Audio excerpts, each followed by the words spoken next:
दीप्तलाइयो मैं शक्ति। आज स्वाध्याय एवं चिंतन का हमारा क्रमांक है 884। दिन गुरुवार 14 मार्च 2024। और आज हमारे बीच में आदरणीय डॉक्टर एस एस भद्रे साहब जो कमिश्नर इनकम टैक्स कानपुर हैं। आपका जो विषय है वो गीता के सहज भाव पार्ट 72। इससे पूर्व 71 पार्ट ले चुके हैं। अब ज्यादा समय लेते हो आदरणीय भद्रे साहब से निवेदन करते हैं आज का उद्बोधन जारी करें। आदरणीय भद्रे। आदरणीय श्री A.K. शर्मा साहब, श्री वागीश शर्मा साहब, चौधरी साहब, देवऋषि जी, काला साहब, अशोक शेखरी साहब, सबको सादर प्रणाम करते हुए गायत्री मंत्र से आज की चर्चा का आरंभ करेंगे। ओम हाँ जी, स्वः ओके। वरेण्यं भर्गो देवस्य धीमहि धियो यो नः प्रचोदयात्। वस्तुतः आज की परिचर्चा में 3 विषयों पर बातचीत करने के लिए आग्रह किया गया, भाव, पदार्थ और क्रिया। तो श्रीमद् भगवद गीता में जो भाव है वो शब्द तरह तरह से 30-35 श्लोकों में आता है। तो उन श्लोकों के अंतर्गत वो जो भाव का अर्थ है, भावार्थ है, उसका मंतव्य है, वो अगर हम डिस्कस करें तो उससे न केवल ये शब्द बल्कि ये कंसेप्ट और इसके अंतर्गत जो शब्द का अर्थ निहित है वो निकल करके आएगा।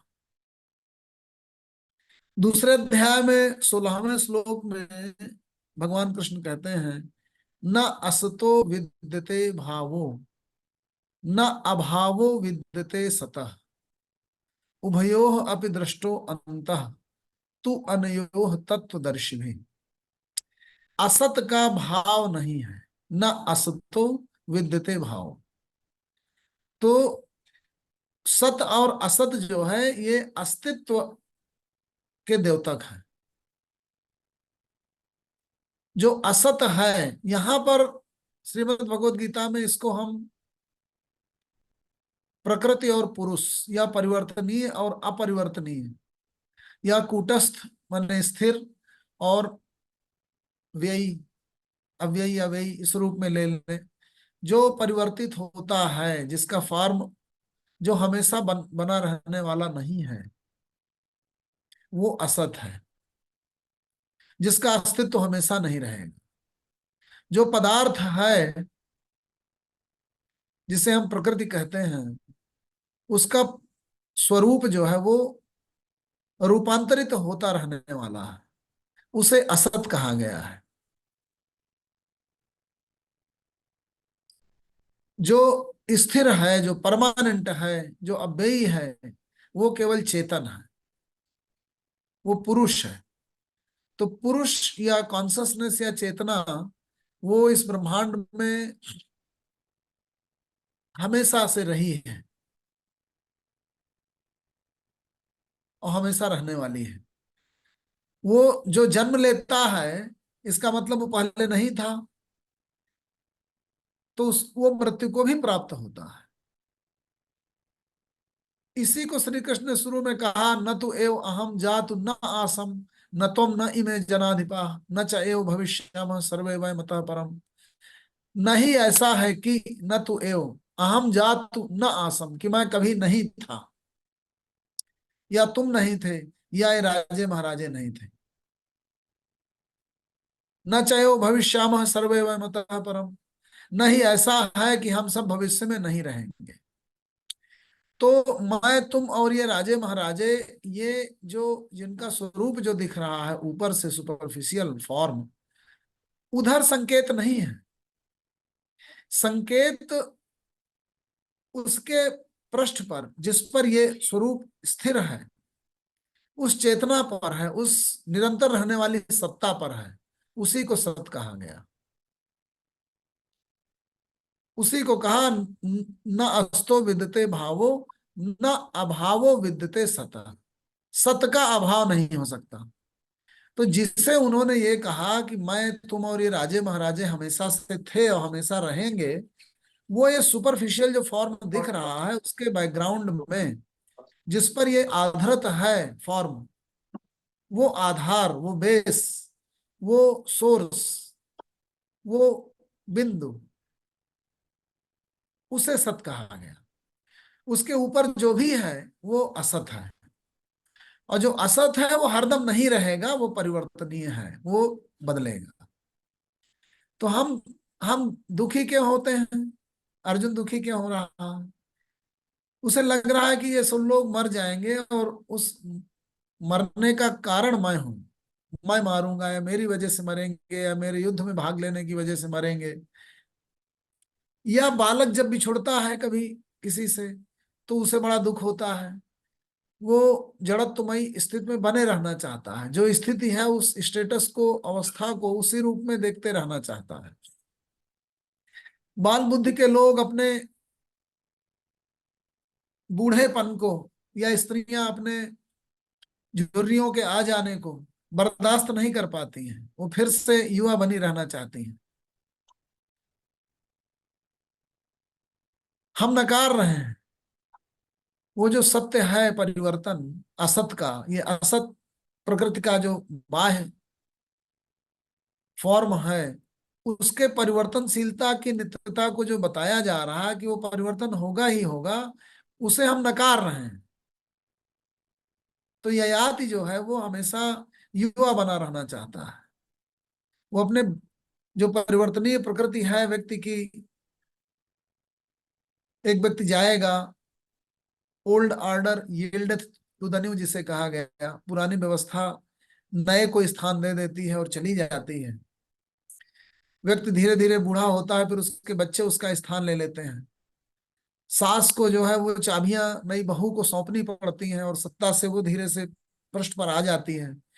तो वो जो अधिकार, वो निर्णय भाव, वो सत्ता, वो जब जाती है तो लोगों को कष्ट होता है, लेकिन वो उसका चिर सत्य यही है, उसे हमें स्वीकार करना होगा। क्योंकि जो असत है ये हरदम रहने वाला नहीं है, ये परिवर्तनीय है। इधर संकेत है, न असतो विद्यते भावो और न अभावो विद्यते सतः, उभयो अपि दृष्टो अंतः। इन सब की वास्तविकता को, इन दोनों की वास्तविकता को, कि असत रहने वाला नहीं है और सत हमेशा रहने वाला है, जो ज्ञानी है वो उसको देख लेता है अपने ज्ञान की आंखों से। उभयो अपि दृष्टो अंतः तु अनयो तत्वदर्शी भी। तत्वदर्शी जो है वो अपने ज्ञान की आंखों से उन दोनों को बहुत अच्छी तरह से समझ लेता है। तो समझ के आत्मसात करके बोध कर लेना, और फिर जाती हुई सत्ता को बर्दाश्त कर लेना, स्थिर बने रहना, तितिक्षिसु जिसे कहा गया, बड़े सुंदर शब्दों में उसको कहा, मात्रा स्पर्शास्तु कौन्तेय शीतोष्ण सुख दुखा आगम आपाइन अनित्या ताम तितिक्षिसु भारत। ये जो भी बाह्य पदार्थ हैं ये स्थिर तो रहते नहीं, और यही जो है ये मन के दुख सुख के यही कारण बनते हैं, क्योंकि तुम्हारा मन इनको बनाए रखना चाहता है। जो भी तुम्हें मात्रा स्पर्शाह तो कौनते शीत उष्ण सुख दुखा, जो शरीर में ऊपर से जो आपका शरीर है, काया है, उस पर शीत और उष्णता जो है वो भासित होती है, लगती है, अनुभव गम्य होती है। वैसे ही मन को सुख और दुख अनुभव गम्य होते हैं, ये स्थिर रहने वाले नहीं है। मात्रा स्पर्शाह तो कौनते शीत उष्ण सुख दुखा आगम आपाइन तांत तितिक्षिसु। ये आते हैं और चले जाते हैं, और मन को भासित होते हैं। तो मन की जो बोधना है, मन की जो भासना है, मन में जो अनुभव गम्यता है, वो इसका मतलब उसके भासित होने को आप नियंत्रित भी कर सकते हैं, क्योंकि जो आपकी बुद्धि है, जो विवेक है, वो मन के परे है। मतलब एडजस्ट कर सकते हैं आप। काया में जैसे ताप को एडजस्ट कर सकते हैं, जब लगे तो शीत की जगह में चले जाइए, जब ज्यादा गर्मी लगे, गर्मी लगे तो आप टेम्परेचर को बैलेंस कर सकते हैं सराउंडिंग के, और फिर वो जो भासित होता है शरीर को, उसको समझ करके, वैसे ही जो मन को भासित हो रहा है उसे भी आप नियंत्रित कर सकते हैं बुद्धि के द्वारा, विवेक के द्वारा। और ये निरंतर नहीं है।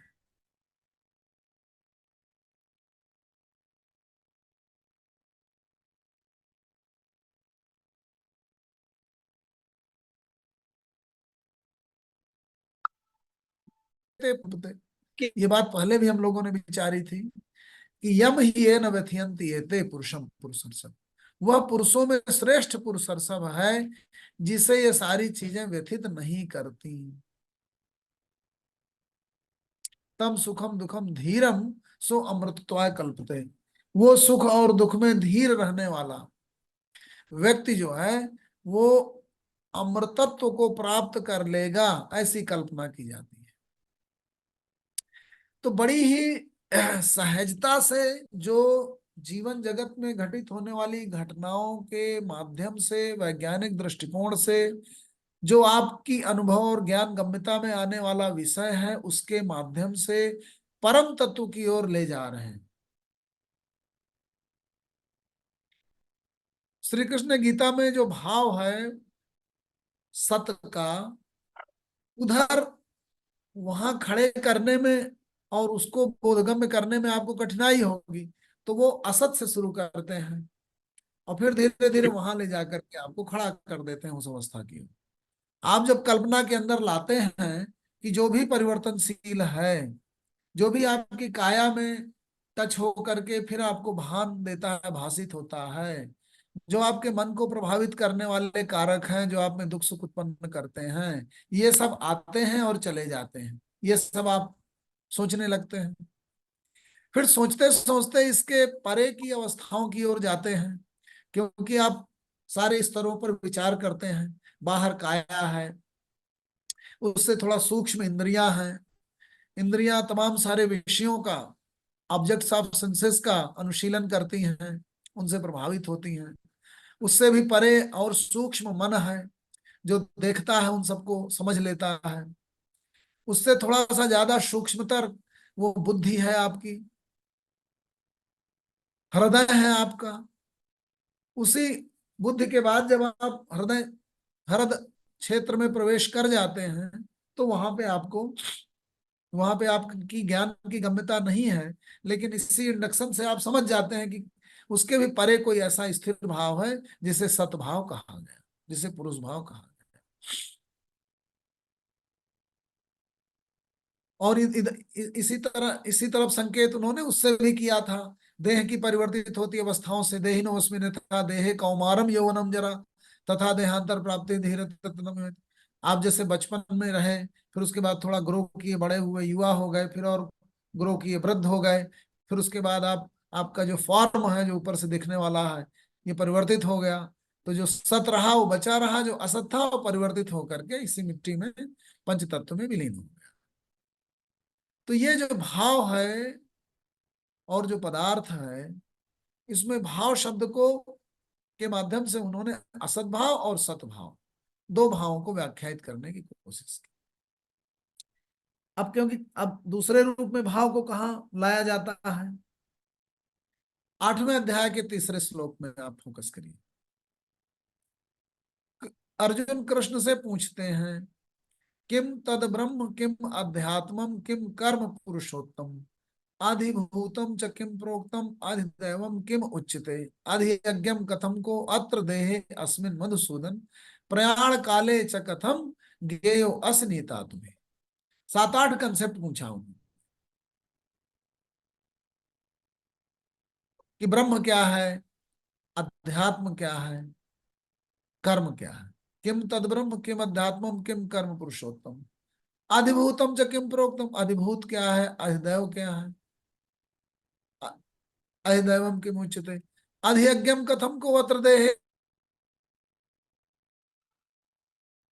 उपरांत व्यक्ति कहाँ जाता है, ये प्रश्न पूछे गए। तो उन्होंने कहा, अक्षरम ब्रह्म परमम स्वभावो अध्यात्म उच्यते अभूत भाव उद्भव करो विसर्ग कर्म संहिता। जो क्षरित ही न हो, सद्भाव जिसका बना ही रहे, अस्तित्व हमेशा से बना रहे, वैसी पुरुषमयी अवस्था ब्रह्म कहलाती है। अक्षरम ब्रह्म परमम, 8वें अध्याय 3 श्लोक। और पहले कहा था ईश्वर सर्वभूतानां हृदय अर्जुन तिष्ठति, 18वें अध्याय 61वें में कहा उन्होंने, ईश्वर सर्वभूतानां हृदय अर्जुन तिष्ठति भ्रामयन् सर्वभूतानि यंत्रारूढ़ानि माया। तो जो सतभाव है, चेतना का जो भाव है, वो हर एक प्राणियों के अंदर स्थित है, हृदय में स्थित है।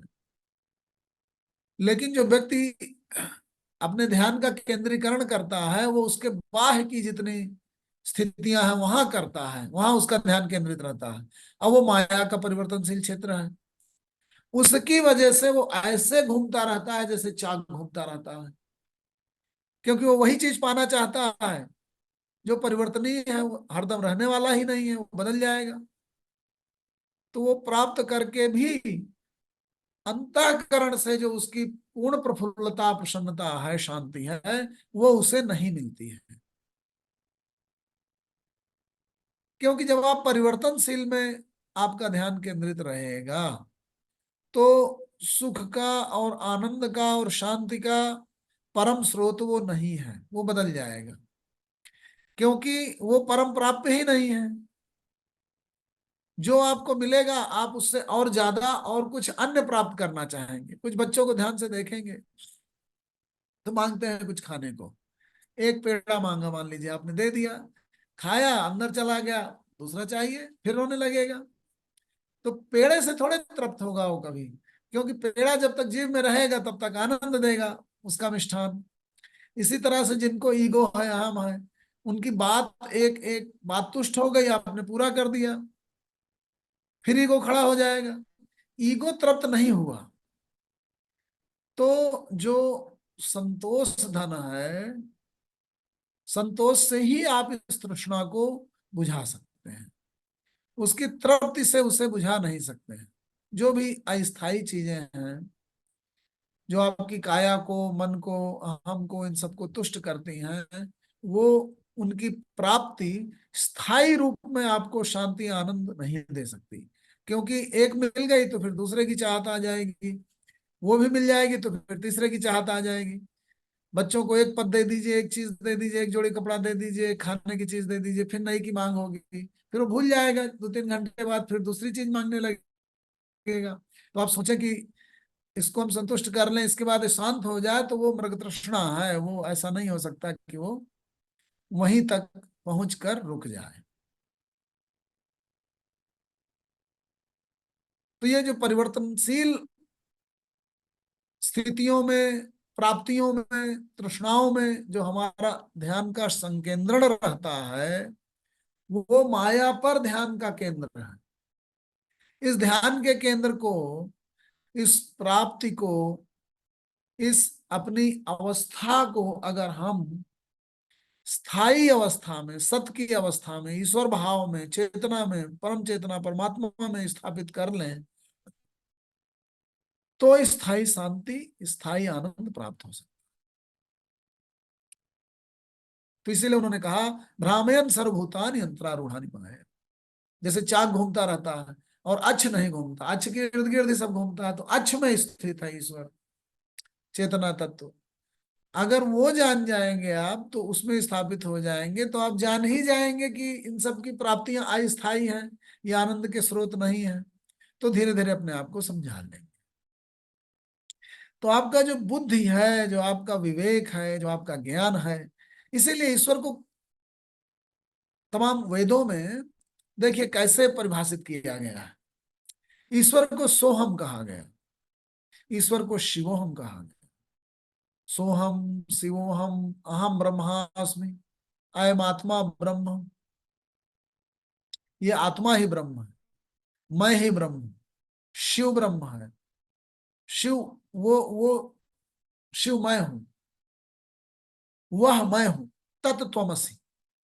तत् माने वह, तुम ही हो। गुरु शिष्य से कहता है प्रज्ञानम ब्रह्म, वो प्रज्ञानता ही ब्रह्म है। वहीं पहुंचने की कोशिश है।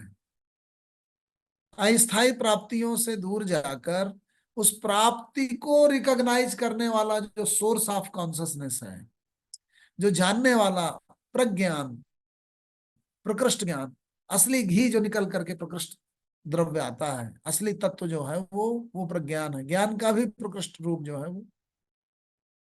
तो ये भान, ये भाव, ये बोध जिसे बुद्धता प्राप्त होती है, वो उसी परम चेतना के स्रोत को समझ लेना कि ये आकांक्षाएं कहाँ से उद्भूत हो रही हैं और हमको कहाँ ले जा रही हैं, हमारी प्राप्तियां कितनी स्थायी और अस्थायी हैं। वो जो सोचने वाला है वो क्या सोच रहा है, उसे क्या चाहिए, उसे क्या प्राप्त करना हो जिससे आपको पूर्ण शांति और पूर्ण प्राप्ति की, पूर्ण सिद्धि की अनुभूति हो जाए। क्या है पूर्ण सिद्धि? पूर्ण सिद्धि भी बड़ी रिलेटिव चीज है। क्या एक व्यक्ति ईश्वर जैसा हो सकता है? आप एक एक आदमी इतना महान बनना चाहता है कि सब कुछ कर डालना चाहता है, क्या उतना संभव है? हमारी अपनी शरीर की, हमारी अपनी शक्तियों की सीमाएं हैं। हम उन अपनी सीमाओं को ही अगर प्राप्त कर लें, उनकी परम उत्पादकता की स्थिति प्राप्त कर लें, तो हम अपने ब्रह्मत्व की स्थिति को प्राप्त कर गए। एक व्यक्ति अकेले सब कुछ नहीं कर सकता, इस सीमा को समझना ही महत्वपूर्ण है। तो यही उन्होंने कहा, अक्षरम ब्रह्म परमम, जो छरित ना हो वही परम ब्रह्म। उससे थोड़ा सा स्थूल रूप स्वभाव आ जाता है। स्वभावो अध्यात्म उच्चते, परम भाव अस्वभाव। देखिए जो ओम है, ओम का अगर हम विच्छेद करें तो वो कहाँ ले जाता है हमको? आ, उ और मा, तीन वर्णों से ओम बनता है। तो अक्षर उपनिषद में इसकी व्याख्या करने की कोशिश की गई कि जो आ है वो पर का द्योतक है,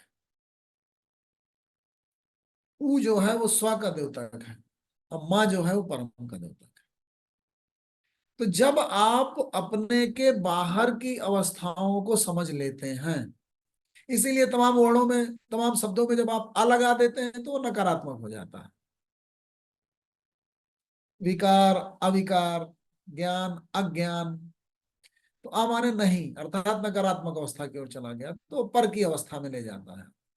तो आ पर का द्योतक हो गया, उ स्व का द्योतक हो गया, मां परम का द्योतक हो गया। तो जब आप अपने जो आप हैं, आप अर्थात आपका जो स्वभाव है, उसके बाहर का जो भी है वो पर है। तो जब आप पर को अच्छी तरीके से समझ लें और स्व को अच्छी तरह से समझ लें, तो आपने आ को समझ लिया और ऊ को समझ लिया, और फिर पर और स्व जहां पे स्थित है वो परम है। जहां पे आप भी हैं और दूसरे भी हैं, अर्थात आप और आपकी सराउंडिंग मिलकर के परम बना देते हैं, पूर्ण यूनिवर्सल सेट बना देते हैं, तो वो परम हो गया। तो पर को समझना, स्व को समझना और परम को, दोनों को समझ करके परम की स्थिति पहुंच जाना, ये ओम भाव द्योतित करता है। ओम ओम ओम। तो ये हो गया आपका ज्ञानात्मक दृष्टि। भक्ति की दृष्टि क्या है? भक्ति के लिए दो स्थितियों का होना जरूरी है। एक जो भक्त है और एक भगवान है, साधक है और साध्य है। साधक साध्य में मिलना चाहता है, जिसके रूपक कृष्ण और अर्जुन है। अर्जुन भक्त है, कृष्ण परम आत्मा की अवस्था है। भक्त परम की उस अवस्था में पहुंचना चाहता है। अवस्थाओं का विभेद है सगुण भक्ति में। निर्गुण भक्ति में दोनों एक है। तो भक्त को वहां पहुंचाना है, और भक्त जब परम के साथ, अपने भक्ति भाजन के साथ मिल जाएगा, एक रूप हो जाएगा, तो परम भक्ति की प्राप्ति हो जाएगी, उस अवस्था की प्राप्ति हो जाएगी। तो दो का जो अस्तित्व है, यही आप देखेंगे अगर विचार करके, तो शंकर में और रामानुज में, ज्ञानी में और भक्त में यही अंतर है। ज्ञानी में दोनों मिले हुए हैं, और जो भक्त है उसमें दोनों अलग हैं। भक्त अपने आप को देख लेता है और फिर अपने साध्य को देख लेता है, अपने इष्ट को देख लेता है, उसमें मिल जाता है। तो जो निर्गुण और सगुण का भेद है, जो निराकार और साकार का भेद है, जो ज्ञानी और भक्त का भेद है, वो ओम के माध्यम से मिट जाता है, और परम से स्व और स्व से पर से स्व और स्व से परम की यात्रा पूरी हो जाती है। वही भक्ति का परम उत्कर्ष है। वहां पे ज्ञानी ऑलरेडी बैठा हुआ है, वो एकाकार ऑलरेडी हो गया। तो ये जो है अंतर बताने की चेष्टा की जाती है। तो अक्षरम ब्रह्म परमम स्वभावो अध्यात्म उच्यते भूत भाव उद्भव कर विसर्ग कर्म संगीता। कर्म की संज्ञा किसे दी जाती है? जो भूत भाव को उद्भव करे, बनाए। जो भी दुनिया में चीजें दिख रही हैं अस्तित्वमयी है, वो भूत हैं जो हैं। उस भाव को जो उत्पन्न करने वाले सर्ग हैं, विसर्ग हैं, क्रियाएं हैं, वो कर्म कहलाते हैं। तो ये भाव जो है, भूत के भाव की अवस्था में लाना, उसका उद्भव करना, इस रूप में भाव शब्द आता है। भाव शब्द को तीसरे रूप में देखने की कोशिश की जाए, 10वें अध्याय के 11वें श्लोक को देखें।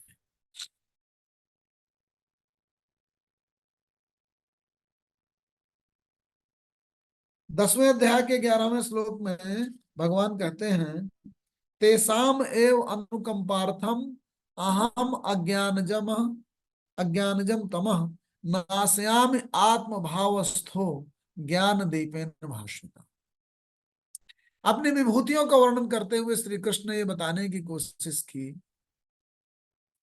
कि इस सृष्टि में जो भी चोटियां दिख रही हैं, अपनी अपनी अवस्थाओं में जो परम उच्च अवस्था को प्राप्त होने वाले मैनिफेस्टेशंस हैं, वो सब कहीं ना कहीं मेरे ही रूप हैं जो तुम्हें दिखाई पड़ जाते हैं। मनुष्य की आदत होती है, वो जो ज्यादा एग्जाल्टेड है, ज्यादा एलिवेटेड है, ज्यादा उच्च अवस्था में पहुंचा हुआ है, उधर हमारी नजर ज्यादा जाती है। तो वो जितने विभूतियां हैं, जितने मैनिफेस्टेशन हैं, जितने फॉर्म्स हैं, विजुअल फॉर्म्स हैं, वो मैं ही हूं, इस रूप में वो व्याख्यायित करते हुए कहते हैं, एताम विभूतिम योगम च ममयो वेति तत्वतः सो अविकंपेन योगेन युज्यते नात्र संशयः अहम सर्वस्य प्रभवः मत्तम सर्वः प्रवर्तते इति मत्वा भजन्ते माम बुधा भाव समन्विता। मुझे से सब चीज उत्पन्न होती है। अहम सर्वस्य प्रभवः मत्तः सर्वम प्रवर्तते, सब कुछ मुझे से प्रवर्तित होता है। इति मत्वा भजन्ते माम, ये जान करके जो बुध जन है, इति मत्वा भजन्ते माम बुधा भाव समन्विता, भाव से समन्वित होकर के बुद्ध जन मुझे मेरी उपासना करते हैं। तो वो कौन सा भाव है जिससे समन्वित हुआ जाए? वो एक ज्ञान के रूप में इस भाव की कल्पना आ रही है, एक बोध के रूप में कल्पना आ रही है, एक ऐसे परम सत्ता का ध्यान आपके मन में आए कि उसी से सब कुछ निकल रहा है, सब कुछ के प्रवर्तन का स्रोत वही है। ये भाव जब आपके मन में आ गया, इस भाव से भरकर जब आप उस स्रोत को, जिससे सब कुछ चीजें उत्पन्न हो रही हैं, अहम सर्वस्य प्रभवः मत्तः सर्वम प्रवर्तते इति मत्वा भजन्ते माम बुधा भाव समन्विता। बुद्धजन जो है भाव से समन्वित होकर के मेरा भजन करते हैं। और क्या कहा?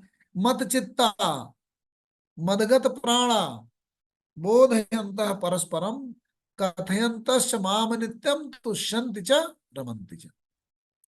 जो भी नवधा भक्ति है, भक्ति के जितने भी रूप हैं, सायुज्य भक्ति, अर्चना के द्वारा, निधिध्यासन के द्वारा, पूजन के द्वारा, हवन के द्वारा, नमस्कार के द्वारा, जो भी भक्तियों के तरीके हैं, भजन के तरीके हैं, वो क्या है?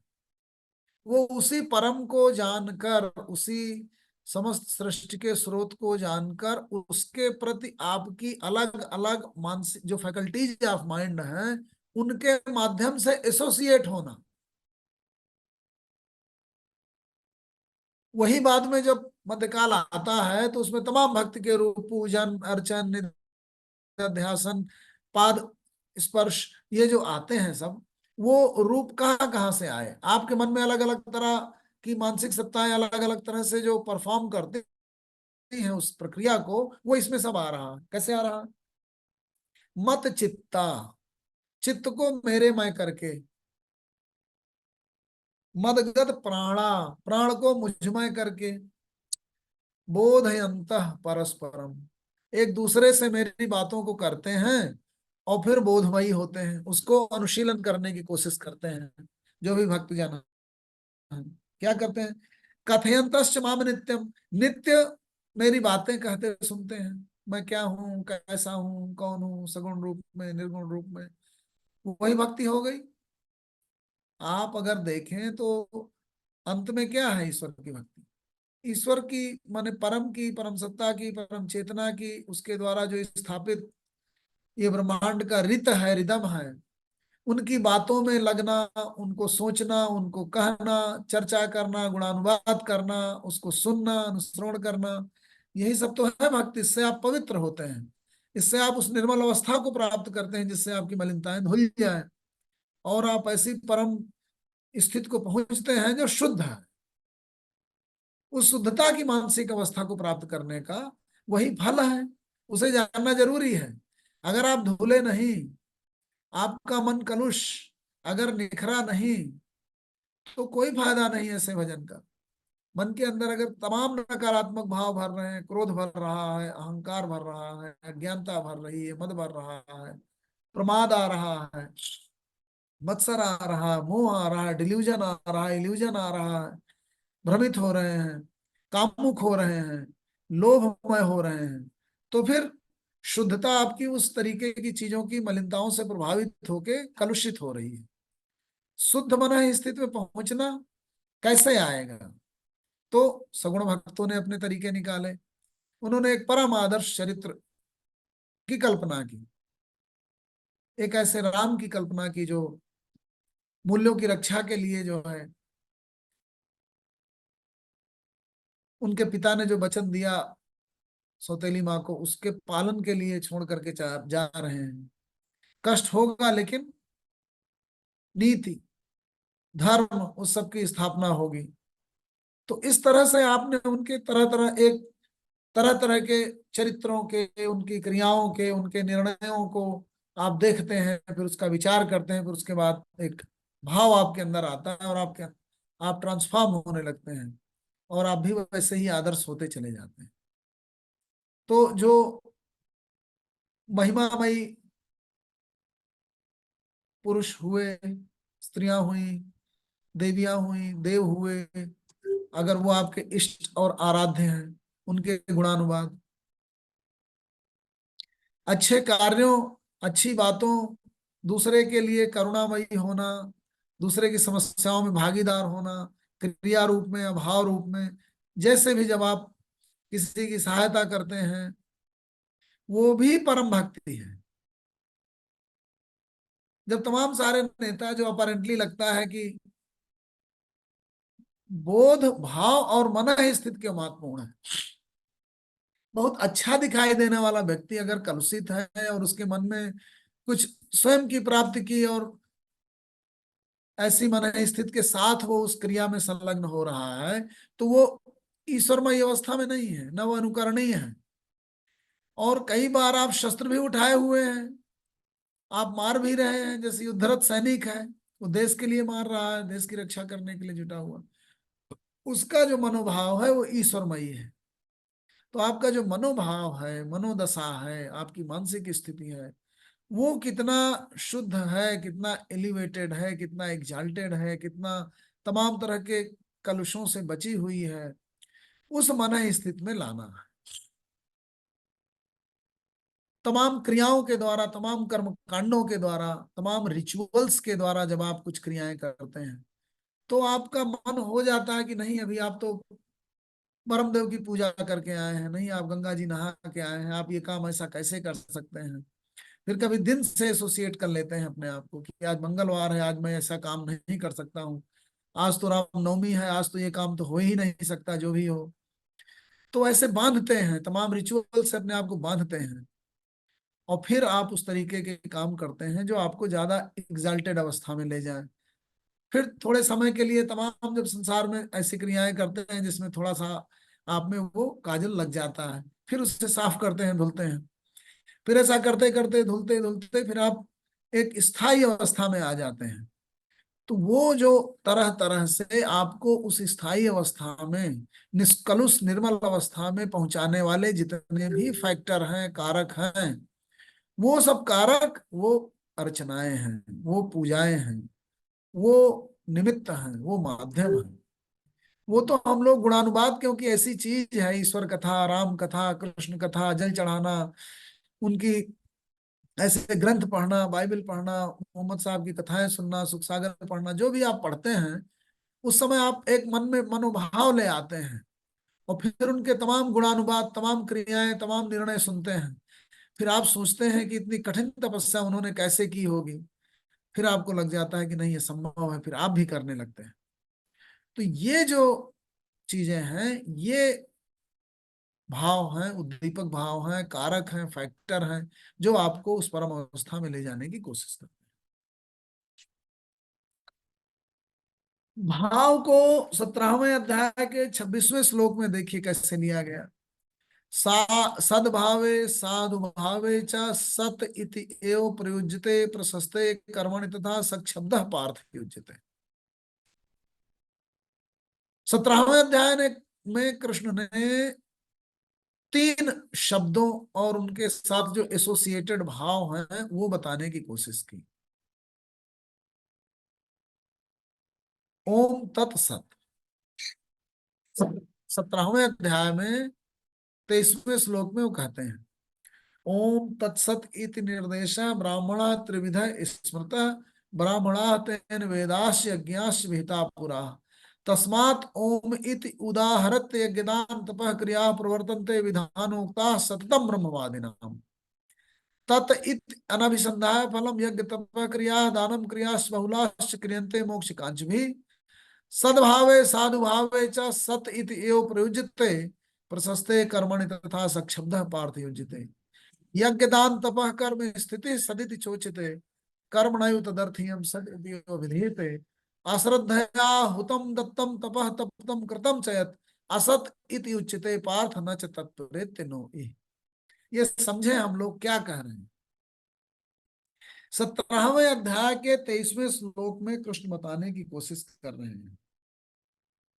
क्या है 17वें अध्याय के 23वां श्लोक? ओम तत्सत इति निर्देशः ब्राह्मणा त्रिविधा स्मृता। ब्रह्म ज्ञानियों ने बहुत समय से 3 शब्दों और भावों के माध्यम से मुझे जानने की, परम को जानने की कोशिश की है।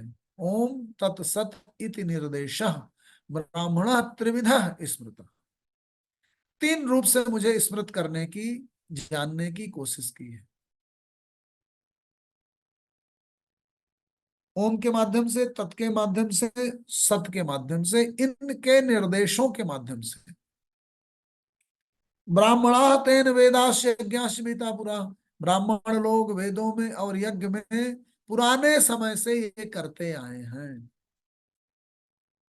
क्या है ओम के लिए क्या कहा? तस्मात् ओम इति उदाहृत्य यज्ञ दान तपः क्रिया। ओम शब्द कह के यज्ञ दान और तप रूपी क्रियाएं करते थे बहुत पुराने समय से। प्रवर्तन्ते विधानोक्ता सत्यम ब्रह्मवादिनाम, ब्रह्मवादी लोग बहुत पुराने समय से ओम शब्द का उदाहरण दे करके यज्ञ दान और तप की क्रियाओं में संलग्न होते आए हैं, करते आए हैं। यज्ञ दान और तप, इन क्रियाओं को आवश्यक कहा गया। यज्ञ क्रियाएं ऐसी क्रियाएं हैं जो सृष्टि के कल्याण के लिए, सृष्टि मतलब वो जो आपको इंक्लूड करें, आपके समाज को इंक्लूड करें, आपके परिवार, परिवेश, समाज, राष्ट्र, राज्य, सबको इंक्लूड करें। वो जो क्रियाएं हैं, वो जो कर्म हैं, वो यज्ञ हैं। उनको किसी भी रूप में करना है, क्योंकि उनको अगर आपने बंद कर दिया तो सृष्टि रुक गई, घड़ी चलना ही बंद हो जाएगी, शरीर चलना ही बंद हो जाएगा। तो वो क्रियाएं जो इस समाज, जो व्यक्ति के, सृष्टि के चलाने के लिए आवश्यक हैं, ऐसी कल्याणमय क्रियाएं यज्ञ कहलाती हैं। उसे 4थे अध्याय में तरह तरह के यज्ञ के रूपों से, द्रव्य यज्ञ, तपो यज्ञ, योग यज्ञ तथा परे स्वाध्याय ज्ञान यज्ञ संचितता। द्रव्य यज्ञ, तप यज्ञ, ज्ञान यज्ञ, योग यज्ञ, ये सारे यज्ञों को उन्होंने तरह तरह से बताने की कोशिश की। तो ये यज्ञमय क्रियाएं हैं, ऐसी क्रियाएं जो एब्स्ट्रैक्ट या एब्स्ट्रैक्ट फॉर्म में हो या रिवील्ड फॉर्म में हो, भावमयी हो या बाह्य जगत में जिनकी क्रियाएं प्रकट हो गई हैं, वो सब इस यज्ञ में समाहित है। लोक कल्याण के लिए जो भी आवश्यक है वो सब क्रियाएं यज्ञ कही गई। तो प्राचीन काल से ही यज्ञ में दान एक तरीके से द्रव्य का प्रवाह है, शक्ति का प्रवाह है, ऊर्जा का प्रवाह है। आपके अंदर कोई शक्ति आकर के एक जगह जब आप उसे रोक देते हैं, उस प्रवाह को आप बाधित करते हैं। सृष्टि के प्रवाह में द्रव्य का समुचित जगह इन्वेस्ट हो जाना, धन का जो जरूरतमंद है वहां तक पहुंचना, आप ही अकेले समस्त फलों को न ले करके उसको बांट करके उसकी उपयोगिता सुनिश्चित करें, उसका प्रवाह सुनिश्चित करें, ये दान की क्रिया है। जो सक्षम है, जब वो अपना ही समस्त भोग भोगने की कोशिश करता है तो उसके विकार उससे प्रभावित करते हैं। देख लीजिए आप, ज्यादा संग्रह करके धन अगर आप बच्चों को दे देंगे तो उनके कमाने की जो कोशिश है, जो स्किल है, वही नहीं डेवलप हो पाएगी। देख लीजिए, ज्यादा भरे बदूले घरों के लड़के होते हैं, उनके अंदर जो जिजीविषा है, जो चाहत है, जो कमिटमेंट है, वो आता ही नहीं और वो निकम्मे बन जाते हैं। उनके अंदर वो ऊर्जा, वो कमिटमेंट, वो निष्ठा नहीं रह जाती है। तो कुछ तो मिला लेकिन कुछ छिन गया। तो इसलिए बहुत ही सम्यक रूप में द्रव्य का, धन का होना अच्छा है। ज्यादा होना यहीं पे नुकसानदायक हो गया है। तो उसको समुचित ढंग से बांट दिया जाए। मुखिया मुखसो चाहिए, इसीलिए कहा गया पाले पोषण सकल अंग। तो मुख जो है वो पूरा खुद ग्रहण नहीं करता, खा करके उसको, उसका ग्रास ले करके समस्त अंगों तक उस ऊर्जा को पहुंचाता है। तो ये जो दान की क्रिया है, प्राचीन काल से ही द्रव्य के समुचित विभाजन की ओर सक्षम लोगों के द्वारा, जो अक्षम है उन तक जो धन है उसका प्रवाह सुनिश्चित रहे, ये करने के लिए ये भाव, ये संकल्प, ये विचार आया था। और ये आज भी वैज्ञानिक रूप में अगर देखा जाए तो इसलिए आवश्यक भी है समाज के समुचित संचालन के लिए, और व्यक्ति और परिवार के हितों में भी है। जब आप जो है धन का ज्यादा संकेंद्रण करते हैं, अपने द्वारा प्राप्त की गई तमाम सारे द्रव्यों को समुचित रूप में नहीं बांटते, अपने तक ही, अपने ही उपभोग तक सीमित करते हैं, तो उससे आपका व्यक्तिगत, आपके परिवार का, सबका लॉस होने लगता है। उतना ही होना चाहिए जो आवश्यक है, और उसके बाद उसका समुचित विभाजन होना चाहिए। उसको कहा भी गया, यज्ञ शिष्ट असिने संतो मुच्यन्ते सर्व किल विषयी है, भुंजन्ते ते त्वघम पापा ये पचन्ति आत्म कारणात्। भगवान ने कहा, सह यज्ञा पुरा सृष्टवा पुरोवाच प्रजापति अनेन प्रशविष्यध्वम एस वो अस्तु इष्ट कामधुक देवान भावेतनेन ते देवा भावयन्तु या परस्परम भावयन्तम श्रेयो परम अवापश्यत इष्टान भोगान वो देवा दाशन्ते भाविता तैः दत्तान अप्रदायभ्यो भुंक्ते स्तेन एवश। अर्थात सृष्टि के आरंभ में ही प्रजा की संरचना करके प्रजापति ब्रह्मा ने कहा कि इस यज्ञ के द्वारा तुम प्राकृतिक शक्तियों को प्रसन्न करो, और प्राकृतिक शक्तियां बदले में तुम्हें उन यज्ञों में अर्थात की गई क्रियाओं के फल देंगी। इष्टान भोगान वो देवा दाशन्ते भाविता, जब तुम अपने यज्ञों के द्वारा उन प्राकृतिक शक्तियों को प्रसन्न करोगे तो तुम्हें इष्ट भोग, इष्टमयी फल मिलेंगे। तैः दत्तान अप्रदायेभ्यो भुंक्ते स्तेन एव सः। लेकिन प्राकृतिक शक्तियों के द्वारा तुम्हारे कर्म के फलस्वरूप दी गई उन फलों के को अगर तुम अच्छी तरह से बांट कर नहीं खाओगे तो तुम चोर कहलाओगे।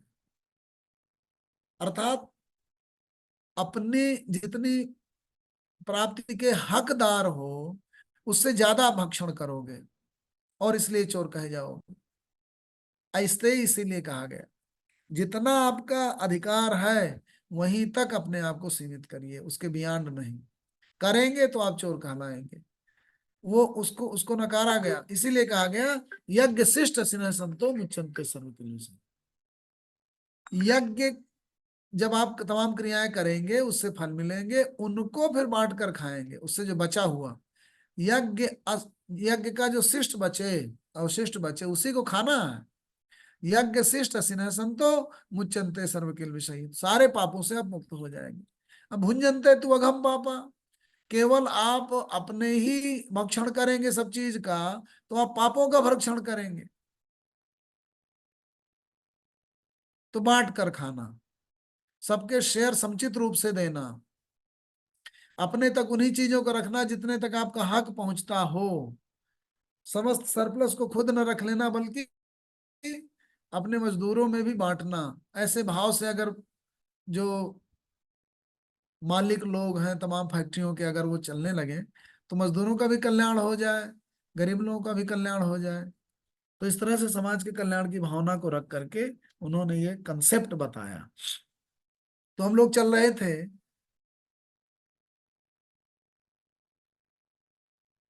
तस्मात ओम इत उदाहरते यज्ञदान तपः क्रिया। तो यज्ञ हो गया, दान हो गया, तप की क्रिया भी इसी तरीके से हमारी तमाम आत्मिक वैयक्तिक शक्तियों को परिमार्जित करने के लिए, शरीर को परिमार्जित करने के लिए होती है। हम जब तपस्या छोड़ देते हैं तो हम कमजोर होने लगते हैं। तो उन शक्तियों को अपनी परम स्थितियों तक पहुंचाने और बनाए रखने के लिए हमें तपस्या करनी होती है। किसी भी बड़ी प्राप्ति के लिए हमें तपस्या करनी होती है, उसमें कठिनाइयां होती हैं, व्रत लेने पड़ते हैं, संकल्प लेने पड़ते हैं, तमाम चीजें छोड़नी पड़ती हैं, तमाम ऊपर से दिखने वाली कठिनाइयों को झेलना पड़ता है।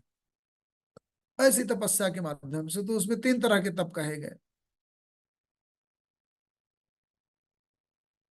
उस पर बड़ा विचार कई दफा हो चुका है। तप से ही शुद्धिकरण होता है। तो उन 3 तरीके के वाणी का तप, शरीर का तप, मन का तप, उन तप के माध्यम से आप शुद्ध होते हैं और ब्रह्म स्थिति को प्राप्त करते हैं। तो तस्मात ओम इति उदाहरते ज्ञान तप क्रिया प्रवर्तन्ते विधानोक्ता सत्यम ब्रह्मवादिनाम तत इति अनभिसंधाय फल यज्ञ तपः क्रिया दानम क्रियाश्च। तीनों ओम ओम की बात कर दिया, तस्मात ओम इति उदाहरते ज्ञान तपः क्रिया प्रवर्तन्ते विधानोक्ता सत्यम ब्रह्मवादिनाम तत इति अनभिसंधाय फलम यज्ञ तपः क्रिया दानम क्रियाश्च बहुलाश्च क्रियन्ते मोक्ष कांचन। तो तत् शब्द क्या है? 3 शब्दों पे जा रहे हैं हम लोग, ओम, तत् और शब्द।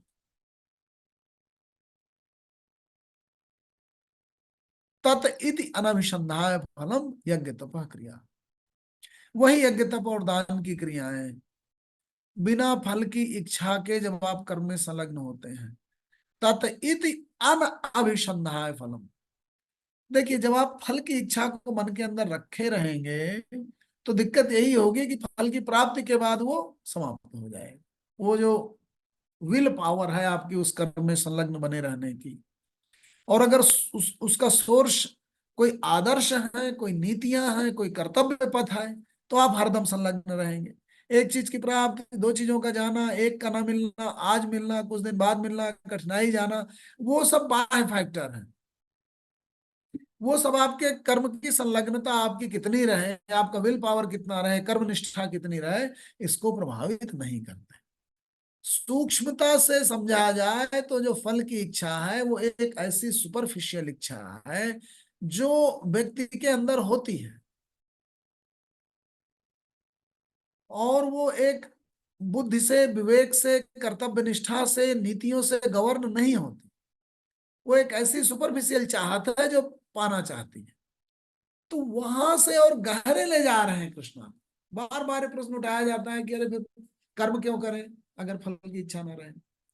देखिए कर्तव्य निष्ठा से जब आप अभिभूत होकर कर्म में संलग्न होंगे कि ये मेरे पिता हैं, मुझे इनकी सेवा करनी है, इस मनोभाव से सराबोर होकर जब आप अपने पिता के पास जाएंगे तो वो आनंद और वो उनकी सेवा का जो भाव है वो अलग होगा।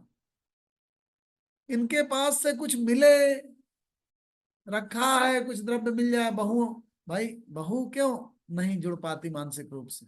अब पुत्र क्यों जुड़ पाता है? पुत्र के अंदर एक दृढ़ वर्षों का संस्कार है। पैदा होते समय पिता ने उसे उंगली पकड़कर चलना सिखाया, फिर बड़ा हुआ बोलना सिखाया, फिर उसको एक एक कदम, तो उसका जो जुड़ाव है वो गहरा है। लेकिन जो दूसरा व्यक्ति आता है, परिवार का बहू भाई बाहर से आया, बहू की अपनी माँ और पिता के प्रति जो निष्ठा है वो दूसरी है। क्यों? आप अगर विवेक को जगा करके वो भाव ला सकते हैं, पुरुष अपने सास ससुर के प्रति वो भाव ला सकते हैं और बहू अपने सास ससुर के प्रति वो भाव ला सकती है। क्योंकि क्या है, अंत में तो विवेक जन्म ही है ना वो, क्योंकि संस्कार बन गया है रहते रहते अपने माता पिता के साथ। बचपन से बहुत वर्षों से वो क्रिया होते होते होते होते संस्कार बन गई है। लेकिन बुद्धि तो पहले ही दिन पहुंचा देगी। आपके अंदर अगर निष्ठा आ गई कि जैसे मेरी पत्नी के माँ पिता मेरे माँ पिता, वैसे मैं उनको उसी भाव से देखूंगा, मेरे पिता तुल्य ही है, तो वही भाव आ गया सास ससुर के प्रति। वो संस्कार बनाने में एक अज्ञानी को 20 साल लग जाते हैं और ज्ञानी को 1 सेकंड लगता है। बस उस भाव के साथ आपकी अप्रोच उसके प्रति वैसी ही हो गई।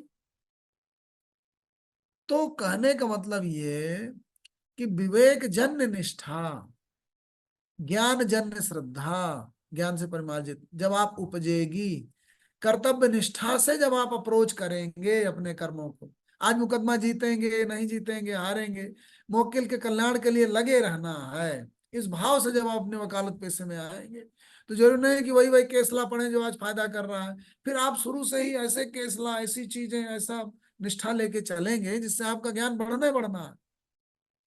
तो आपकी मानसिक स्थिति क्या है जिसको लेके आप अप्रोच कर रहे हैं अपने कर्म के प्रति? आज के इसका जीतना हारना, आज ही परीक्षाओं में जो सवाल आए पढ़ के पास हो जाना, या फिर मैथ को आत्मसात करना है, साहित्य को आत्मसात करना है, उस भाव के साथ जब आप बढ़ेंगे तो एक पूरा एक महासमुद्र, एक अलग डोमेन निष्ठा का डेवलप होगा, जो इतना स्थायी होगा कि अपने आप आपको उत्कर्ष तक ले जाएगा। वहां कृष्ण ले जा रहे हैं। इसीलिए कहा तत् इति अन अभिसंधाय फलम। केवल फल को अभिसंधायित करके जब आप बढ़ेंगे तो गड़बड़ होगा, तुच्छ होंगे आप, सुपरफिशियल होंगे, निकृष्ट होंगे, और महान होंगे, गहरे होंगे, भारी होंगे जब तत् इति अनभिसंधाय फलम यज्ञ तपः क्रिया दानम क्रियाश बहुलाश क्रियन्ते मोक्ष कांचन। तमाम तरह के जो बंधन है इन सबके फलों के, प्राप्तियों के, इन सबसे मुक्त हो करके जब आप एकदम निष्ठा के साथ तमाम क्रियाओं में संलग्न होते हैं तो आप मुक्त रहते हैं। ये कहा तत् इत अनभिसंधाय फलम यज्ञ तप क्रिया दानम क्रियाश्च बहुलाश्च क्रियन्ते मोक्ष कांचन। फिर सद्भावे साधु भावे च सत इत एव प्रयुज्यते प्रशस्ते कर्मणि तथा सत शब्द पार्थ्यज्यते। शत शब्द की व्याख्या की, शत शब्द कहाँ आता है? ओम तत्सत, इन्हीं तीनों के द्वारा उन्होंने कहा मुझे अभिहित किया जाता है प्राचीन काल से। इन्हीं कंसेप्ट को ध्यान में रख के तुम विचरण करो रहो, वही श्रद्धा है, उसी भाव के साथ वही अर्चना है, वही भक्ति है, वही पूजा है।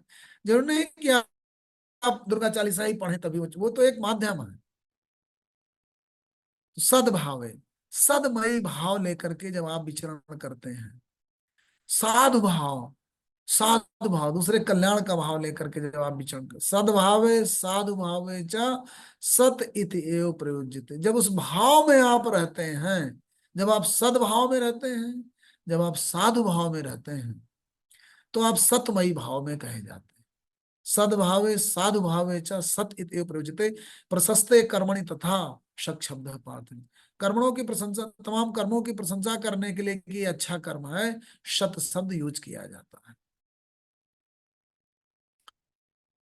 यज्ञदान तपः कर्म स्थिति सत इति चोच्यते कर्म नैव तदर्थीयम सत इति अवधीत। जब आप यज्ञ दान और तप जैसी क्रियाओं की अनुशंसा प्रशंसा करते हैं, यज्ञ दान तपः कर्म स्थिति सत इति उच्यते। यज्ञ दान और तप के कर्म में जब आपकी स्थिति होती है तो आपकी सत स्थिति है, यही कह दिया। यज्ञ दान तपः कर्म स्थिति,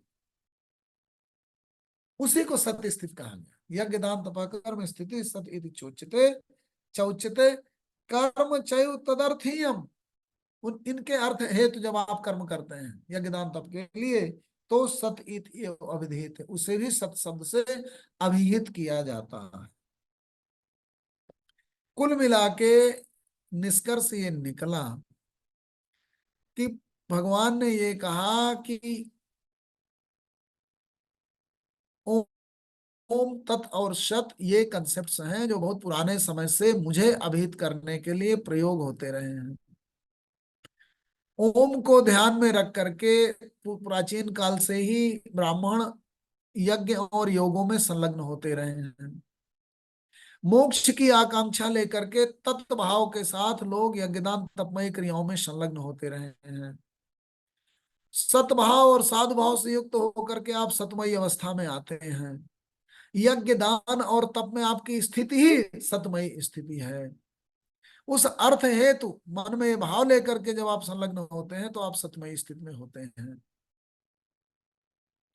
लेकिन इन सबका जो सार है वो श्रद्धा है।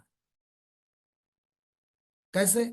इसीलिए 17वें अध्याय के अंतिम श्लोक में उन्होंने ये कहा, अश्रद्धया हुतम, बिना श्रद्धा के, बिना भाव को परम में लगाए, बिना पवित्र मन स्थिति में आए, बिना निर्मल अवस्था में पहुंचे आप अश्रद्धा की स्थिति में रहेंगे। तो अश्रद्धा की स्थिति में अश्रद्धया हुतम, जो भी चीज आहूत की जाए, दत्तम दी जाए, तपह तप्तम तप तपा जाए, अश्रद्धया हुतम दत्तम तपह तप्तम कृतम चयत, चाहे जो भी चीज की जाए, असत इति उच्यते पार्थ, वो असत है, वो सत नहीं। न च तत्प्रेत्य नो इह, न वो इस संसार में न यहां से बाहर जहां भी आप जाते हो उसका कोई मतलब नहीं, झूठी है, मिथ्या है, भ्रष्टा है। अर्थात आप जब परम स्थिति में भावमयी होकर के किसी भी यज्ञ दान तपमयी या किन्हीं भी क्रियाओं में संलग्न होते हैं उसी का फल है। इसको आप बहुत सुपरफिशियल रूप में देख सकते हैं। बिना भाव की गहराई के जब आपसे कोई प्रेम करता है तो उसका मृषापन छलक जाता है। पति पत्नी, मित्र, पिता पुत्र, किसी भी संबंध में जब श्रद्धा भाव खत्म हो जाए, भाव की गहराई खत्म हो जाए, भाव शून्यता आ जाए, प्रेम भाव खत्म हो जाए, उस तो वो बेकार हो गया, जान चली गई, जैसे निर्जीव हो गया। आप अगर इस भाव के साथ निचोड़ना चाहते, जैसे नींबू की तरह निचोड़ लेना चाहें किसी संबंध को, किसी चीज को, किसी कर्म को, कि भाई मैं आज पढ़ूं, परीक्षा पास करूं, फिर छोड़ दूं, वो श्रद्धा, वो प्रस्थामयी है ना, श्रद्धा थोड़े है। तो वो विद्या आपको याद ही नहीं होगी, एक प्रश्न कुछ दिन याद रहेगा, परीक्षा दे के चले आए भूल, जीवन में आपके चरित्र का अंग नहीं बना। केस ला पढ़ लीजिए, तमाम सारे पढ़ जाएंगे, यूज करेंगे, फेंक देंगे, यूज एंड थ्रो, वो आपकी पर्सनालिटी का अंग नहीं बना, फिर वो 10 साल बाद याद नहीं आएगा।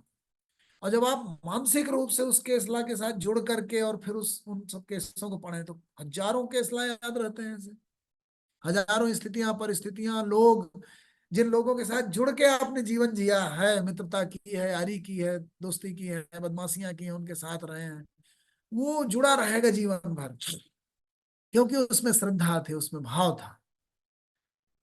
तो कुल मिलाकर के सबका जो स्रोत है, प्राण है, जहां से चेतना आती है, वो श्रद्धा है, वो भक्ति है। कुछ सामान्य जीवन में, व्यक्तिगत जीवन में, सामाजिक जीवन में, जहां भी उस कंसेप्ट को आप लगा लेंगे वहां पे आपको परम सिद्धि प्राप्त होगी, परम भाव प्राप्त होगा, परम मोक्ष प्राप्त होगा, परम की प्राप्ति हो जाएगी। तो गीता की सामान्य बातों में वो यूनिवर्सलिटी है कि वो हर जगह एप्लीकेबल है, आप चाहे जहां लगा लीजिए। तो भाव शब्द, आज मुझे निर्देश हुआ था भाव, पदार्थ और क्रिया, इन 3 तत्वों को ध्यान में रख करके डिस्कशन करने का। तो भाव के माध्यम से मैंने 5-6 श्लोकों से आरंभ किया था। दूसरे अध्याय का 16वां श्लोक, जिसमें असत और सताया, नास्तो विदिते भाव ना भाव विदिते सता, कर्म अक्षरम ब्रह्म परमम स्वभाव दात्म उच्चते भूत भाव भाव करो विसर्ग कर्म संगीता, वो भाव में स्थित क्या है। कृष्ण ने जो कहा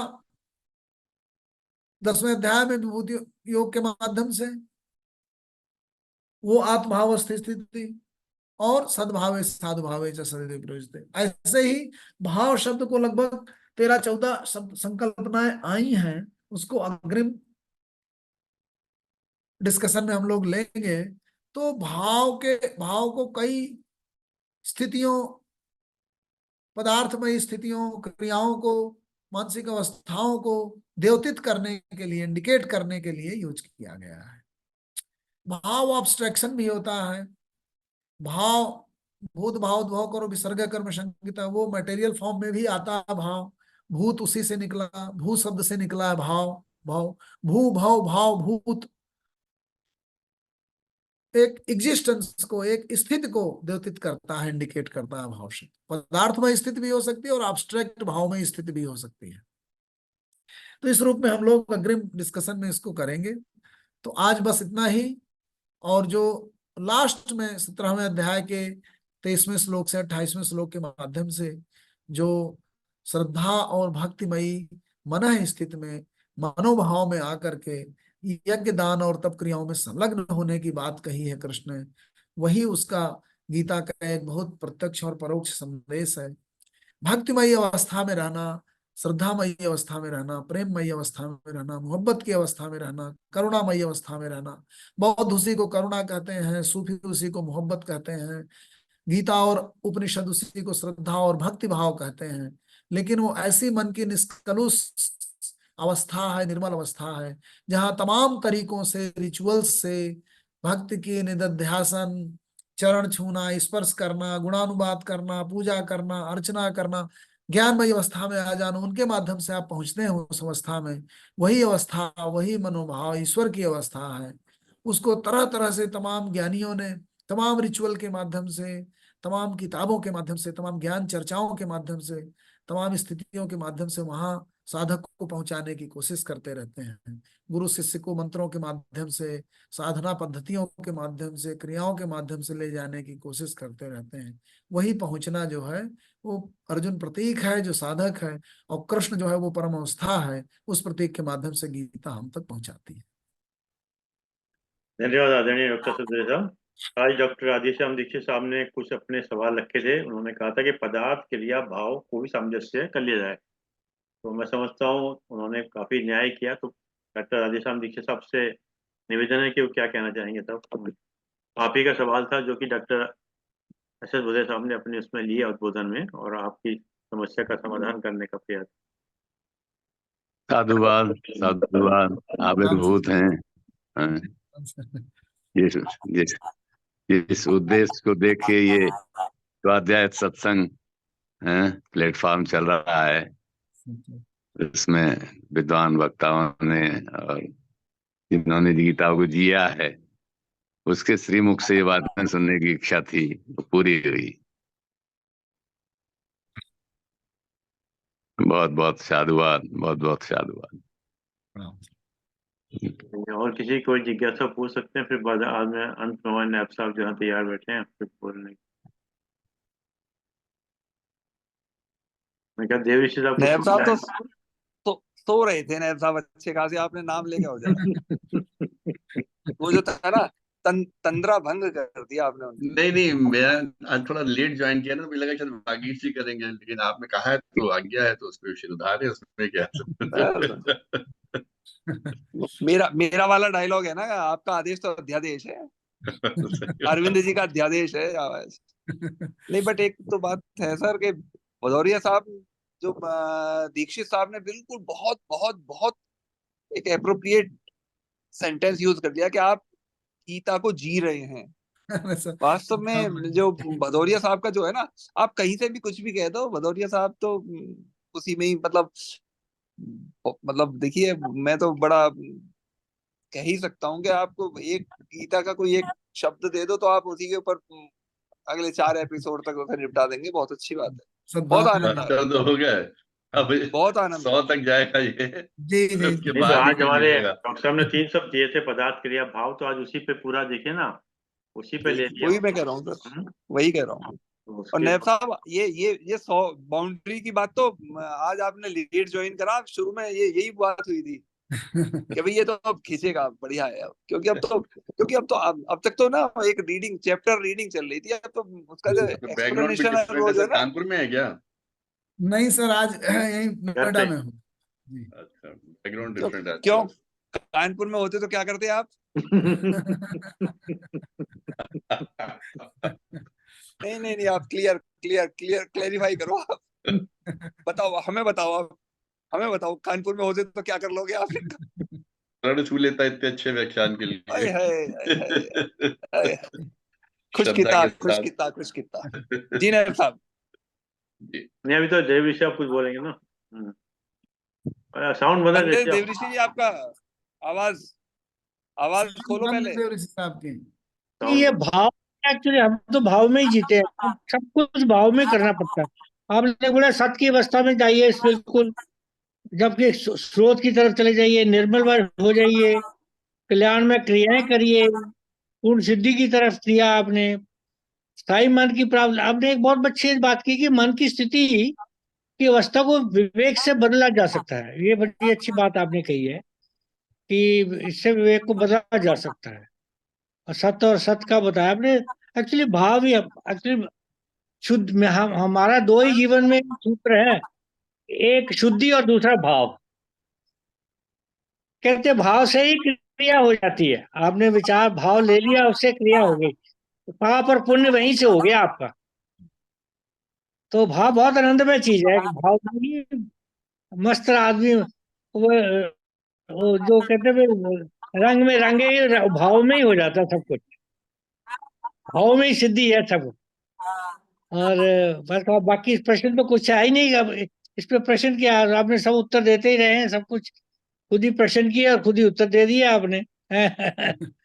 और देखिए, दीक्षित जी ने आपसे प्रश्न पूछे थे, आपने उसके उत्तर दे दिया। अगली बार पदार्थ, मेरा ख्याल भाव में भी कुछ और बाकी बचा है आपका हाँ कुछ। अभी क्योंकि आदेश मिला था तो लगभग 10-12 और जो जहां जहां भाव शब्द आया है हाँ किया हुआ है तो एक दो चर्चाओं में खत्म हो जाएगा है भाई जी। बिल्कुल। पर भागी जी, मेरे ख्याल से भाव भाव में ही अभाव है आजकल, काफी ना, काफी लोगों का भाव में ही अभाव है। बिल्कुल बिल्कुल, क्योंकि नहीं, शुद्धि क्योंकि की कुछ बात है। क्योंकि इन्होंने, हाँ बोलिए बोलिए। क्योंकि कुछ लोग भाव खाने लगते हैं ना, इसलिए भाव का भाव। कुछ लोग अब देखिए, बेभाव पीते आप जाते हैं। यही भाव है आपका, भाव उधर चला गया। मैं भाव करने वाला, यज्ञदान तब होती, इन तीनों से भी शुद्धि होती है। शुद्धि और भाव, ये दो ही जीवन में ये है, सूत्र है बस, तीसरा कुछ नहीं है। और वो जो ऋषि साहब आपने कहा ना कि विवेक, तो गुरुदेव को थोड़े परंपराओं की अपेक्षा विवेक को सर्वोपरि मानेंगे। अगर बिल्कुल कहीं बिल्कुल, कहीं अगर परंपराएं गलत चल रही हैं तो वहां विवेक का इस्तेमाल कीजिए ना। विवेक इस्तेमाल आपकी मनोस्थिति पूरी कर सकता है, बदल देता है, बिल्कुल सही। विवेक ही बदल सकता है। मनस्थिति बदले, डॉक्टर परिस्थिति बदले। साहब ने आज यज्ञ को एक नया नया एक्सप्लेनेशन दिया हाँ, कल्याण, कि सब कल्याणकारी क्रियाएं यज्ञ है, कर्म सब यज्ञ है। नहीं, वो तो है ही, यज्ञ तो एक कर्म ही है, लेकिन वो यज्ञ कर्म जो है वो उसको नया एक आयाम दिया आजकल का। जैसे आजकल हम कहते हैं कि इकोनॉमी बढ़ेगा जब हम मनी को, जो भी हमने पैदा किया कर्म करके, यज्ञ करके जो भी किया पैदा किया, उसको अगर हम डिस्ट्रीब्यूट करते जाएं, मतलब सर्कुलेट करें, तो इकोनॉमी का बढ़ावा होता है। तो सब अगर हम संग्रह कर लिए तो फिर इकोनॉमी बंद हो जाएगी। तो वो बात आपने ये अच्छी तरह से समझाया। यज्ञ वही चीज है जो आज हम इकोनॉमी इकोनॉमी बोलते हैं, उस समय यज्ञ करके करते थे, जी ऐसा लगता है मुझे। हाँ, कुछ मूवमेंट रहे, कल्याणकारी, लोक कल्याण, मूवमेंट रहे उसका, हाँ मूवमेंट रहे, हाँ हाँ, मूवमेंट, वो तो है ही, वो डिस्ट्रीब्यूशन तो है। हो। हाँ, चलिए आदरणीय नायब साहब। बहुत बहुत धन्यवाद आदरणीय सिद्धांत सिंह भदौरिया साहब, आज के इस भाव प्रधान व्याख्यान के लिए। इनफैक्ट आज का पूरा व्याख्यान एक प्रश्न का उत्तर था।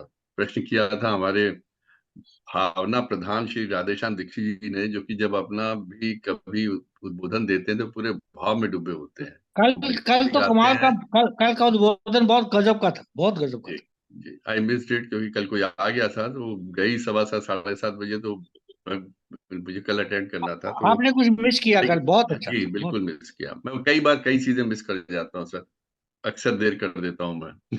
क्या बात है। ठीक। लेकिन वही जो कि पूछने वाले की भावना कैसी है, पूछने वाले की क्या, उन्होंने जिस श्रद्धा से पूछा था, उस श्रद्धा की वजह से, उस श्रद्धा को समझते हुए आप भदौरिया साहब ने भावनापूर्ण आज पूरा व्याख्यान दिया है। और सच पूछे तो पूरा जीवन ही एक यज्ञ है, और हमारे एक एक कर्म उस यज्ञ में आहुति की तरह हैं।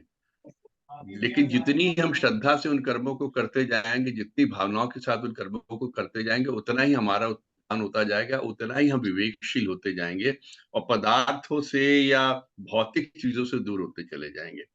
भाव शब्द का उन्होंने बड़ा अच्छा आज कहा जाए कि विस्तृत उसका विश्लेषण किया। और श्रद्धा के साथ आज उन्होंने बहुत ज्यादा उसके ऊपर बताया कि जब तक आप में श्रद्धा नहीं होगी, तब तक आप उस स्तर तक नहीं पहुंच सकते, या उस चीज को नहीं समझ सकते, या उस चीज से जुड़ नहीं सकते। तो एक एग्जाम्पल उन्होंने दिया केस लॉस का, क्योंकि हम लोग डिपार्टमेंट में केस लॉस की बात होती है, ये ओके, इस चीज को कितने अजीत बजे जी भी समझते हैं, अरविंद जी भी समझते हैं। तो होने के बाद चलेंगे? एक सही बात है, जब हम किसी भी कार्य को, चाहे वो हमारा प्रोफेशन हो, चाहे हमारा बिजनेस हो, चाहे हम घर के कामों में कोई बात करते हैं, या बच्चों के प्रति हमारी कोई जिम्मेदारियां हैं, जब तक उसमें श्रद्धा नहीं होगी, जब तक उसमें भाव नहीं होगा, तब तक वो चीजों में हम जुड़ नहीं सकते। अगर किसी चीज को हम निपटाने के स्तर पे करेंगे, चलो करो, ये कदम करो, आगे बढ़ो, तो फिर वो चीजें हमारे जीवन का हिस्सा नहीं बन पाती, उनसे हम कुछ सीख नहीं पाते। आज उन्होंने कहा श्रद्धा के साथ करिए, भावना प्रधान जीवन रहना चाहिए, श्रद्धा के साथ भी जो है कि आप जब चीजों के साथ आप उनको एक कहना चाहिए शिष्य की तरह या विद्यार्थी की तरह अपनी चीजों को लेंगे, तो आप उसको अपने से जोड़ नहीं सकते, आप उन चीजों को सीख नहीं सकते, और वो अपने जीवन का उनसे जो आपको मिलना चाहिए, या जो उनसे आपको प्रॉफिट मिलना चाहिए, जिस तरह का लाभ होना चाहिए, वो नहीं हो सकता। वो आप पग चीजों को निपटाते जाएंगे और आगे आने वाली नई नई समस्याओं में फंसते चले जाएंगे। तो ये चीजें अब उन्होंने बड़ी स्पष्ट से की। और ये सबसे बड़ी बात उन्होंने ये कही कि अभी ये संपूर्ण नहीं है, इस पे अभी कम से कम एक दो यानी 1+2 3 व्याख्यान कम से कम अभी और होने हैं। उसमें हम लोग इन चीजों को और अच्छे तरह से सीखेंगे। और हम लोग की आपके प्रति अगाध श्रद्धा है, और जिस हिसाब से दीक्षित जी श्रद्धा से पूछा था और आपने भावना से बताया, हम तो आज ये गठजोड़ ही देखते रह गए। और सब एकाग्रचित्त होकर सुन रहे थे, तो इस चीज को देख रहा था। और आज चौधरी साहब जब बोल रहे थे, तो मुझे याद आया कि यही 3-4 महीने पहले की बात है, कितने बीमार थे, और उस वक्त ये पूछे थे जब शरीर छोड़ा जाता तो कैसा लगता है। आज उन्होंने इतने ज्यादा इन्वॉल्व होके सुना, और इतने ज्यादा इन्वॉल्व होके चीजों के ऊपर अपने टिप्पणी की और बताया। तो ये सब चीजें देखिए, श्रद्धा के साथ जब आप चीजों में लगेंगे, तो जीवन भी वापस आता, भगवान भी कहता हाँ तुम बड़ा अच्छा काम कर रहे हो, वापस जाओ, इधर आने की मत सोचो, कोई शरीर त्यागने की बात मत सोचो। ये सब आज मैं बैठे बैठे ये सब चीज देखे, चीजों को देख भी रहा था और उनको महसूस भी कर रहा था। तो बताइए साहब, आज आपने जो भावना प्रधान और श्रद्धा से भरपूर जो व्याख्यान दिया है, मन से दिया है, से पानी आप, अच्छी और वो तरह जो बोल चीज कही ना, आप गीता को जिया जीत, देखिए जिसने इस रहे उम्र तक आते आते गीता के ऊपर इतनी किताबें लिख दी हो, एक मैं तो पहले भी एक बार चीज कह चुका हूँ कि आप श्लोक जो आपने एक एक श्लोक को पढ़ के उसका इंग्लिश में वर्जन दिया है, कि उसको अगर इंग्लिश में पढ़ा जाए तो किस तरीके से पढ़ा जाए ताकि कोई त्रुटि ना हो पढ़ने में, इसने इस तरीके से श्लोकों को या गीता को जिया है। और व्याख्यान यहाँ पर तो सर 72 पता नहीं कहाँ का आप यहाँ कैसे कैसे बोले होंगे, जिनका हम लोग के मतलब पता भी नहीं है, तो दिया ही नहीं है, आपने उसको फॉलो भी किया है और उसको समझा भी है। और हर बार आप जब किसी चीज को बताते हैं तो उसका एक नया ही भावार्थ निकल के आता है। यही गीता की खासियत भी है, जितनी बार आप पढ़ेंगे आप उसमें उतनी ज्यादा उतने नए तरीके से उस चीज को समझते हैं। तो आपके आज के व्याख्यान के लिए सर आपका बहुत बहुत धन्यवाद। और अगले 3 व्याख्यान की भी हम लोग को इसी भाव के ऊपर, भावना के उसका इंतजार रहेगा। धन्यवाद सर। धन्यवाद आदरणीय अंकित साहब, धन्यवाद आदरणीय डॉक्टर एस एस भदौरिया साहब, आपने समय निकाल के समय दिया। और जूम के लोगों का विशेष रूप से धन्यवाद कि आपने समय निकाल के समय दिया। और जैसे डॉक्टर साहब ने कहा कि अक्सर ज्यादा संग्रह करने के कारण बच्चे लोग ज्यादा नहीं कर पाते। तो एक थॉट ये भी है कि मरने के बाद अगर हमने जितना छोड़ा, हो सकता है कमेंट्स एक बार नैब साहब ने हमारे पे किया था, तो उसको कमाने की आवश्यकता ही नहीं थी। मतलब आप में किसी और रेफरेंस में गया था, परंतु एक आज का विचार, हर इच्छा के पूरी हो जाने के साथ ही, हर इच्छा के पूरी हो जाने के साथ ही हम अधिक लालची होते चले जाते हैं। हर इच्छा के पूरी हो जाने के साथ ही हम अधिक लालची होते चले जाते हैं और अधिक पाने की लालसा बढ़ती रहती है, जिसके कारण हमारे कष्ट बढ़ते चले जाते हैं। हमारे इस लालच के कारण ही हम जीवन के अंत तक अतृप्त ही रहते हैं, और इस लालच के कारण हम जीवन के अंत तक अतृप्त ही रहते हैं, जिसमें वो कबीर का दुआ है कि साईं इतना दीजिए मैं भी भूखा ना रहूं।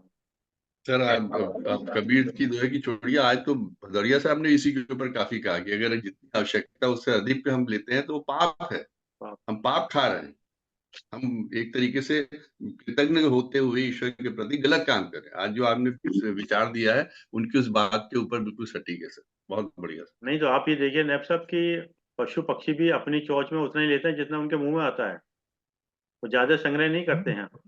सर जितना पेट भरता, संग्रह तो कर, ज्यादा संग्रह मतलब संग्रह ही नहीं करते सर, संग्रह ही नहीं नो करते। संग्रह। वो आपने उनके सामने दाने डाले, 30 दाने डाल दिए, 6 में उनकी भूख खत्म हो गई, 19 आपके लिए छोड़ के चले जाएंगे, दूसरा पक्षी आएगा खाएगा। वो तो बात ही, पक्षियों की और तो हम बात ही लोग तो छोड़ी। कई पीढ़ी की दर पीढ़ी होते हैं ना, और वही पुराना की दवा आता है ना, पूछ कपूत तो क्यों धन संजय, पूछ सपूत तो क्यों धन संजय। सर पिछली 7 पीढ़ियों के नाम नहीं पता होते और अगली 7 पीढ़ियों के लिए हम लोग संचय करने की का प्रयत्न करते हैं। अब इसी में आप विरोधाभास देख लीजिए सर, यही जीवन है, ठीक है यही नया सब लालच है, लोभ देव है। ऋषि आप कुछ बोल रहे हैं, शायद वो मैं कहा इनका पता नहीं, इनका ऑडियो पर म्यूट है ऋषि जी, आप म्यूट हैं। मैं क्या अरविंद जी विवेकानंद का सुन रहे हैं ना, मैं पूरा भारत भ्रमण कर लिया, जे में एक फूटी कौड़ी नहीं। बताइए, एक सवा खाली कमंडल है। भाई दुनिया में कहाँ कहाँ हुआ है, लेकिन कमंडल, एक कमंडल के साथ वो तो बताइए, क्या उच्च उच्च स्त्री आत्माएं नहीं है, मतलब हम लोग तो उसके बराबर नहीं कर सकते। कमाल है। चलिए साहब आइए 3 बार उनका सर चाल। होटल में रुकने का लोभ ना हो तो अभी भी एक कमंडल लेके विचरण किया जा सकता है।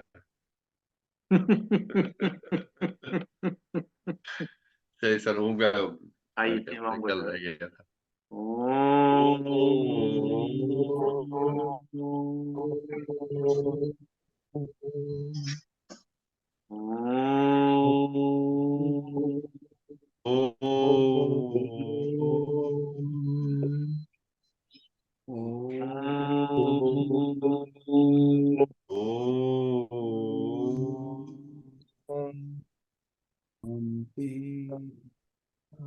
शांति शांति शांति।